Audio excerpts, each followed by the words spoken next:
Artis Sandra Dewi diadukan ke Kejaksaan Agung karena diduga ikut menikmati aliran dana korupsi yang dilakukan suaminya Harvey Moise.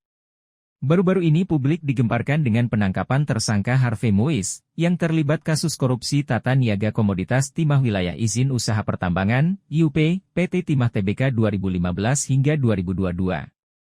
Penetapan Harvey Moise sebagai tersangka korupsi yang merugikan negara dengan jumlah fantastis yang diperkirakan 271 triliun rupiah, sontak mengegerkan publik. Harvey Moise ditangkap, membuat nama Sandra Dewi ikut ramai diperbincangkan. Bahkan, ada dugaan jika Sandra Dewi mengetahui hasil korupsi yang dilakukan oleh sang suami selama ini.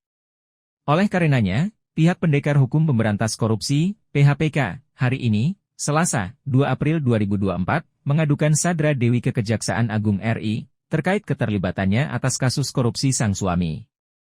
Kami Pendekar Hukum Pemberantas Korupsi, PHPK, yang bertindak dalam kapasitas sebagai warga negara Indonesia yang berprofesi sebagai advokat, besok, hari ini, Selasa, 2 April 2024, kami akan membuat pengaduan ke Kejaksaan Agung Republik Indonesia. Kami akan mengadukan terkait adanya dugaan keterlibatan salah satu artis yang bernama Sandra Dewi dalam kasus tindak pidana korupsi yang diduga dilakukan suaminya yaitu Harvey Moise sebagai tersangka dalam kasus korupsi tata niaga komoditas timah yang merugikan negara sangat fantastis sekali yaitu 271 T. Kata seorang perwakilan PHPK, mengutip YouTube Intens Investigasi, Selasa, 2 April 2023. Penyidik kejaksaan harus memeriksa, apakah Sandra Dewi mengetahui dari mana hasil suaminya mendapatkan uang tersebut, tambahnya. Pengaduan tersebut diajukan PHPK atas dasar mengetahui selama ini Sandra Dewi dan sang suami beberapa kali memamerkan gaya hidup hedonnya. Seperti bolak-balik ke luar negeri, memakai tas branded, hingga membeli jet pribadi.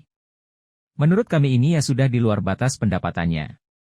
Apalagi yang bisa kita lihat Sandra Dewi selama ini diduga ke luar negeri bolak-balik dan selama ini sudah tidak aktif di dunia keartisan. Sandra Dewi juga sering membeli barang-barang brand, bahkan membeli jet pribadi menggunakan uang dari mana, terang pihak PHPK. Atas dasar tersebut, pihak PHPK menuntut artis kelahiran Bangka Belitung tersebut dikenakan pasal 5 Undang-Undang Pencegahan dan Pemberantasan Tindak Pidana Pencucian Uang.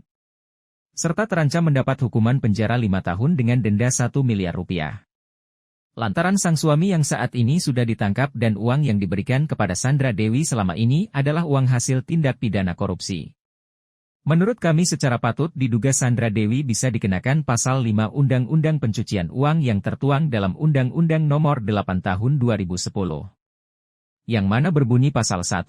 Setiap orang yang menerima atau menguasai penempatan, petransferan, pembayaran, hibah, sumbangan, penitipan, penukaran atau menggunakan harta kekayaan yang diketahui atau patut diduga hasil dari tindak pidana sebagaimana yang dimaksud dalam pasal 2 ayat 1 dipidana paling lama 5 tahun dan denda paling banyak 1 miliar rupiah.